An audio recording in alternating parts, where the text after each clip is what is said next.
single day. I'm gonna make something great. That's my way.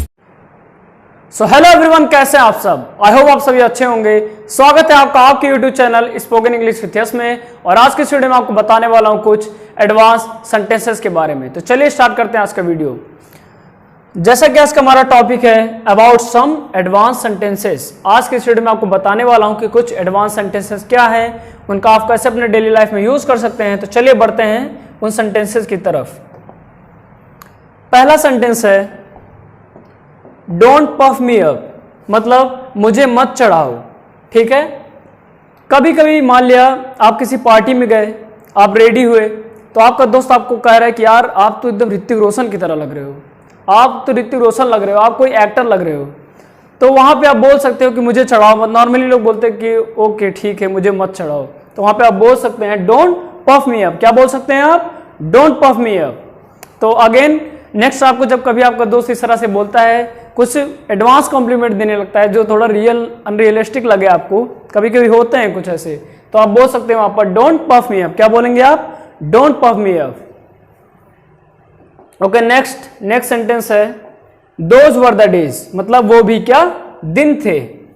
कभी कभी दोस्तों के साथ जब आप बहुत समय बाद मिलते हैं, मान लिया आपका कोई कॉलेज फ्रेंड है या स्कूल फ्रेंड है, तो कुछ बातें होने लगती है कि यार हम लोग यहाँ रहते थे, क्लास में इतनी मस्ती करते थे, यहाँ पर पढ़ाई करते थे, ये सब चीज़ें।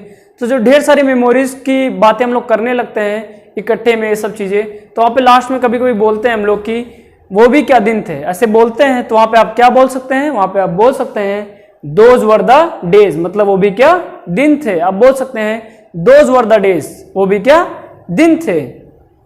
उसके बाद थर्ड सेंटेंस है गॉन आर द डेज, मतलब वे दिन चले गए या फिर वो दिन चले गए। कभी कभी होता है, मान लिया आपको पिछले क्लास में बताया गया है कि जब आप कोई काम किया करते थे या फिर कोई पास्ट में कोई मेमोरीज हुआ करती थी, तो आप बोलते हो कि मैं ऐसा किया करता था लेकिन अब नहीं, वो दिन चले गए।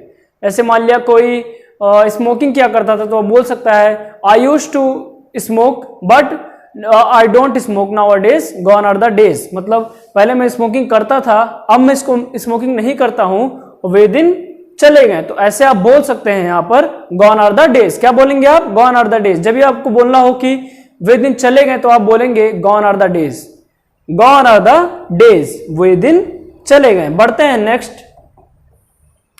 सेंटेंस है gone are the days of, किसी पर्सन का यहाँ पर अब नाम लिख सकते हैं यहाँ पर। ठीक है, किसी पर्सन का नाम लिख सकते हैं या फिर किसी वस्तु का भी नाम यहाँ पर लिख सकते हैं। किसी व्यक्ति, वस्तु, किसी पर्सन का, किसी थिंग का, किसी भी चीज का भी नाम लिख सकते हैं। जैसे मान लिया कोई चीज अब पुराना हो जाता है, उनके दिन चले गए, ऐसे बोलते हैं ना कि उनके दिन चले गए। तो मान लिया पहले फोन आता था, कह सकते हैं आप नोकिया फोन आता था या फिर सैमसंग आता था, अब बहुत ज्यादा नहीं चलता वो, अब MI के और ढेर सारे न्यू फोन्स आ गए हैं। तो आप बोल सकते हैं gone are the days of Nokia. क्या बोल सकते हैं आप? Gone are the days of Nokia phones, gone are the days of Nokia mobile phones, इस तरह आप बोल सकते हैं। और क्या बोल सकते हैं आप? मान लिया कोई पॉलिटिक्स थे या फिर कोई हीरो थे या फिर कोई एक्टर थे, वे पहले हुआ करते थे, बहुत उनका नेम फेम था, सब कुछ था, लेकिन वो दिन चले गए या फिर उनके दिन चले गए। ऐसे बोलते हैं कि उनके दिन टल गए या फिर उनके दिन चले गए। तो आप यहाँ पे भी आप बोल सकते हैं कि gone are the days of, gone are the days of, अब आगे उस पर्सन का नाम आप जिक्र कर सकते हैं, यहाँ पर कंसिडर कर सकते हैं। ठीक है, it depends on you. Next बढ़ते हैं हम लोग नेक्स्ट सेंटेंस की तरफ। More indirect more polite you become, इसका अर्थ है कि जितना घुमा फिरा कर बात करें उतना ही अच्छा होता है। कभी कभी होता है कि आप स्ट्रेट फॉरवर्ड जब किसी से बोल देते हो तो लोगों को बुरा लग सकता है, काफी चीजें हो जाती हैं। ठीक है, तो आप वहां पे क्या, जैसे यहाँ पे बताया जा रहा है कि जितना घुमा फिरा कर बात करें उतना ही अच्छा होता है। कभी कभी ऐसा होता है कि जितना आप इनडायरेक्ट रहते हो उतना आप पोलाइट शो होते हो, दिखते हो लोगों को। तो more indirect more polite you become, मतलब जितना घुमा फिरा कर बात करें उतना ही अच्छा होता है। बढ़ते हैं नेक्स्ट सिक्स्थ है,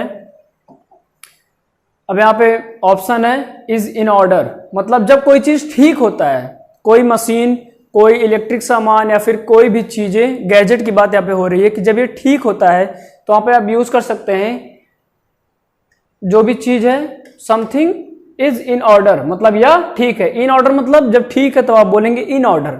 लेकिन जब कोई चीज़ खराब है तो आपको क्या बोलना है, आप बोलेंगे something is out of order. Something की जगह पे कुछ भी आप लगा सकते हैं। जैसे आपसे पूछा गया कि आप फोन क्यों नहीं उठा रहे हो या फिर फोन क्यों नहीं चला रहे हो, आजकल सोशल मीडिया पे एक्टिव क्यों नहीं हो आप, तो आप बोल सकते हैं my phone is out of order, मतलब मेरा फोन खराब है। तो आप क्या बोलेंगे वहां पर, आप बोलेंगे my phone is out of order, या फिर हाँ my phone is out of order, मेरा फोन खराब है। तो it is out of order या खराब है, my phone is out of order, मेरा फोन खराब है। तो ऐसे आप बोल सकते हैं। तो काफी अच्छा वर्ड है ये, in order out of order.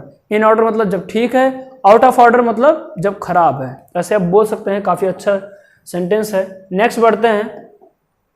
Next है लिखा हुआ यहाँ पर सो व्हाट, तो क्या हुआ, ठीक है। तो इसका भी यूज कभी कभी कर सकते हैं। काफी बार आपको मान लिया बोलना होता है, कोई आपको कहता है कि तुमको ये काम नहीं करना चाहिए, शायद तुम्हारी एज कम है। तो आप कहते हो एज का इससे क्या रिलेशन है, तो आप कहते हो तो क्या हुआ, बोलते हो आप कि तो क्या हुआ, तो आप वहां पे बोल सकते हैं सो व्हाट। क्या बोलेंगे आप, सो व्हाट, इस तरह आप बोल सकते हैं। नेक्स्ट है लेट इट बी, मतलब कोई बात नहीं। जब भी आपको बोलना हो कि कोई बात नहीं तो आप बोल सकते हो। मान लिया आप रेडी हुए किसी पार्टी के लिए, किसी फंक्शन के लिए, और आपने ड्रेसिंग कुछ हल्का सा, मान लिया ड्रेसिंग आपका उतना अच्छा नहीं है, या फिर आप इस तरह एक्सपेंसिव क्लॉथ नहीं पहने हैं, तो आपको कोई कह रहा है कि वो ऐसा किया है, या फिर आप थोड़े बेहतर दिख सकते हो या फिर नहीं दिख रहे हो। ऐसे नॉर्मल जो चीज़ें होती हैं, ऐसे कोई अगर बोल है तो आप बोल सकते हो लेट इट बी, मतलब कोई बात नहीं, कोई बात नहीं। या फिर कोई आपको कुछ बोल के चला गया तो कोई कह रहा है कि वो तुमको ऐसे ऐसे ऐसे कहा, ठीक है, तो वहाँ पे आप बोल सकते हो कोई बात नहीं। तो जब बोलना आपको कोई बात नहीं तो आप क्या बोलेंगे, लेट इट बी। क्या बोलेंगे आप, लेट इट बी, मतलब कोई बात नहीं। उसके बाद है नेक्स्ट है इट्स ऑल अबाउट, यहाँ पे समथिंग। अब समथिंग के आगे आप कुछ भी ऐड कर सकते हैं। It's all about something, something के आगे कुछ भी ऐड कर सकते हैं। जैसे जब भी आपको बोलना हो, मान लिया कभी कोई कुछ पॉलिटिक्स हो रहा होता है यहाँ कहीं पर, या फिर कोई किसी चीज कोई पार्टी या फिर कोई चीज हो रहा होता है कहीं पर, तो आप बोलते हो कि यह सब पैसे का खेल है। मान लिया कहीं पे बोलना हो कि यह सब पैसे का खेल है, तो आप क्या बोलेंगे, आप बोल सकते हैं इट्स ऑल अबाउट मनी। क्या बोलेंगे आप, it's all about money, it's all about money, तो यह सब पैसे का खेल है, यह सब पैसे का खेल है। इस तरह से आप बोल सकते हैं इट्स ऑल अबाउट मनी, यह सब पैसे का खेल है। मनी की जगह में कुछ और चीज करेंगे तो क्या हो जाएगा, जो चीज आप ऐड करेंगे वो चीज हो जाएगा कि it's all about fame, it's all about money. ऐसे ऐसे आप डिफरेंट तरीके से बोल सकते हो। तो जब भी आपको बोलना है या सब पैसे का खेल है तो आप क्या बोलेंगे, इट्स ऑल अबाउट मनी। क्या बोलेंगे, इट्स ऑल अबाउट मनी। बढ़ते हैं नेक्स्ट। 11th है how do you find it, आपको यह कैसा लगता है। जब भी मान लिया कोई चीज है और आपको पूछना है किसी से, या फिर आपको किसी अदर पर्सन से पूछना है कि यह आपको कैसा लगता है। अब वो कोई पर्सन भी हो सकता है, कोई चीज भी हो सकता है। वो मान लिया कोई फास्ट फूड कोई किसी को बहुत ज्यादा पसंद है, कोई डिश किसी को बहुत ज्यादा पसंद है, तो मान लिया आप रेस्टोरेंट में अपने दोस्तों के साथ खा रहे हो, वो रेगुलर खाते हैं इसको, तो आप बोल सकते हैं, उनसे पूछ सकते हैं कि how do you find it, मतलब आपको यह कैसा लगता है। कभी कोई आप पूछ सकते हैं तो रिप्लाई कुछ भी आ सकता है कि it is so delicious, it is so awesome, ऐसे करके काफी रिप्लाई जा सकते हैं। तो आप वहां पे पूछ सकते हैं कि how do you find it, मतलब आपको यह कैसा लगता है। बढ़ते हैं नेक्स्ट है how did you find it. इसमें थोड़ा सा डिफरेंस है डू और डिड में, और इस डिफरेंस से आप पता चलता है कि यहां पर how do you find it जब है तो वहां पे बोला जा रहा है कि आपको यह कैसा लगता है, लेकिन how did you find it इसका मतलब होता है आपको यह कैसा लगा। सेकेंड फॉर्म पास्ट में हो गया या फिर डिड यूज हो गया तो कैसा लगा, ठीक है। तो how do you find it मतलब आपको यह कैसा लगता है। लेकिन मान लिया पहली बार आप किसी चीज को किसी पर्सन को कोई चीज टेस्ट कराए तो आप पूछ रहे हो उनसे कि आपको यह कैसा लगा, या फिर आपको यहाँ पर आना कैसा लगा, या फिर ये इंस्टीट्यूट कैसा लगा आपको, तो आप पूछ सकते हैं how did you find it. क्या पूछ सकते हैं आप, how did you find it. अब इट की जगह पे आप कुछ भी चेंजिंग कर सकते हो, किसी पर्सन का नेम भी हो सकता है, ये कोई अदर चीज भी हो सकती है।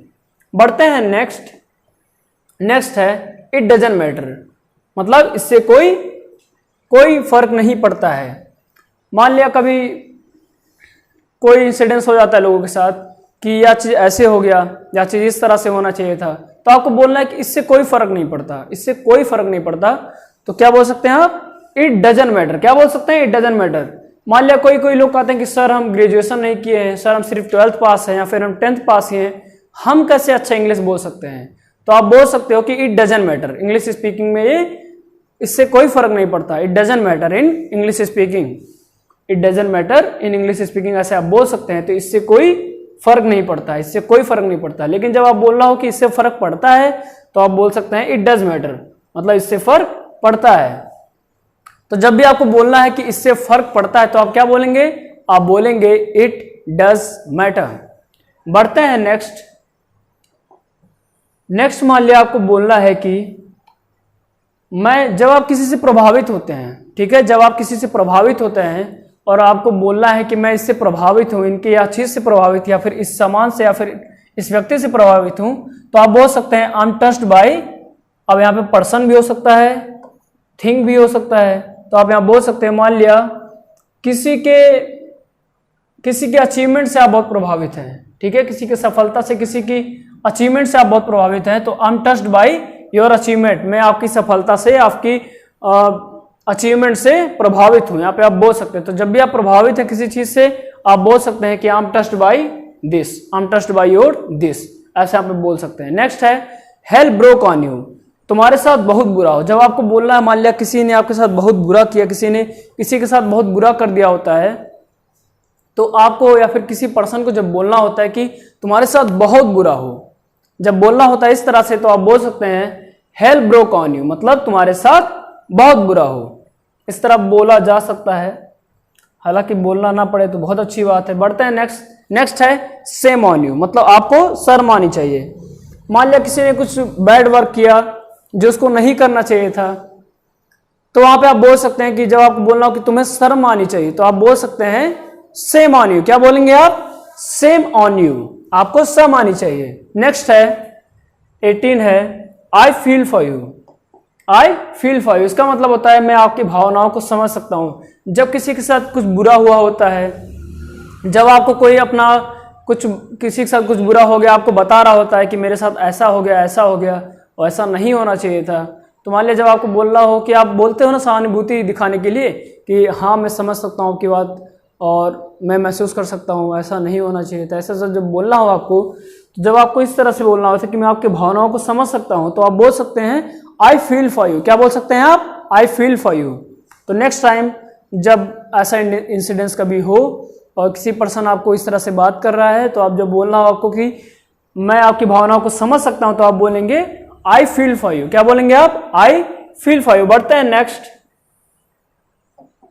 नेक्स्ट है इट्स द मोस्ट प्रीसियस, यह बहुत अनमोल है। जब कोई चीज, कोई व्यक्ति, कोई वस्तु बहुत ज्यादा अनमोल होता है किसी के लिए, तो आप बोल सकते हैं इट्स सो प्रीसियस, या फिर it is the most precious, मतलब यह बहुत अनमोल है, वह व्यक्ति मेरे लिए बहुत अनमोल है, या वस्तु मेरे लिए बहुत अनमोल है। तो आप बोल सकते हैं it is the most precious to me, या मेरे लिए बहुत अनमोल है, ऐसे बोल सकते हैं। नेक्स्ट एक longing for something. Longing for आपको कह सकते हैं एक वर्ड ऐसा है जब आपको इस तरह से बोलना हो कि किसी चीज या व्यक्ति के लिए जब तड़पना या मरे जाना, इस तरह के सिचुएशन टाइप का होता है। जैसे कोई चीजें लोगों को इतना ज्यादा पसंद आ जाता है कि वो चीज जब नहीं मिलता है उनको तो बहुत बेचैनी होती है, या फिर चाहते हैं कि मुझे चाहिए ही चाहिए। जैसे बच्चे की तरह जिद करना, या फिर बच्चा खुद बहुत जिद करता है, तो लॉन्गिंग फॉर का यूज वहां पे किस तरह करेंगे? जैसे जब कोई किसी चीज के लिए, यहाँ पे लिखा हुआ है किसी चीज व्यक्ति के लिए तड़पना या फिर मरे जाना, लॉन्गिंग फॉर का मतलब होता है। लॉन्गिंग फॉर समथिंग मतलब जो भी, जब कोई किसी चीज के लिए बहुत ज्यादा व्याकुल हो, बहुत ज्यादा पसंद कर और डेस्परेट होता है, तो वहाँ पे यूज किया जा सकता है लॉन्गिंग फॉर। जैसे कभी कभी किसी को पैसे की बहुत ज्यादा जरूरत होती है, तो are you longing for money, पूछा जा सकता है लोगों से इस तरह से कि क्या तुम पैसे के लिए तड़प रहे हो या फिर मरे जा रहे हो पैसे के लिए, होता है। तो यहाँ पे पूछ सकते हैं आप are you longing for money. Longing for यहाँ पे वर्ड है जिसका यूज करके हम लोग इस तरह सेंटेंस क्रिएट कर सकते हैं। तो are you longing for money, क्या तुम पैसे के लिए तड़प रहे हो? Yes I am longing for money, हाँ मैं पैसे के लिए तड़प रहा हूं। लेकिन नहीं, मैं पैसे के लिए नहीं तड़प रहा हूं, तो आप क्या यूज करेंगे? No I am not longing for money, मतलब मैं पैसे के लिए नहीं तड़प रहा हूं। तो काफी अच्छा एक्शन है आपका ये, और लॉन्गिंग फॉर का यूज आप काफी तरीके से कर सकते हैं। Next and the last sentence है आज का, अ friend in a need is a friend Indeed, सच्चा दोस्त वही जो जरूरत पड़ने पर काम आए। कभी कभी ऐसे सिचुएशन आते हैं लाइफ में जब आपको किसी की बहुत ज़्यादा ज़रूरत होती है, और जब उस ज़रूरत के टाइम पे आपको कोई हेल्प करता है, तो आप इस तरह से बोल सकते हैं कि अ friend is in a need is a friend Indeed, मतलब सच्चा दोस्त वही जो ज़रूरत पड़ने पर काम आए। तो ये था आपका आज का लास्ट सेंटेंस, ठीक है। एडवांस सेंटेंस में आते हैं ये सब सेंटेंसेस को आप डेली लाइफ में यूज़ कर सकते हैं। बढ़ते हैं स्टार्टिंग से, और आप सभी का स्क्रीनशॉट ले लीजिए, नोट डाउन कर लीजिए सभी को।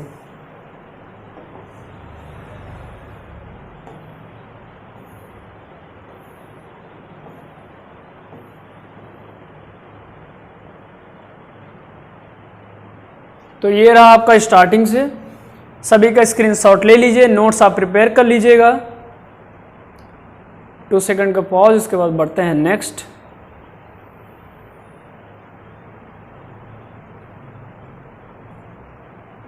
उसके बाद नेक्स्ट,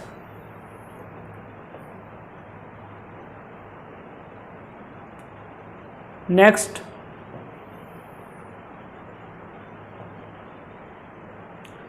नेक्स्ट,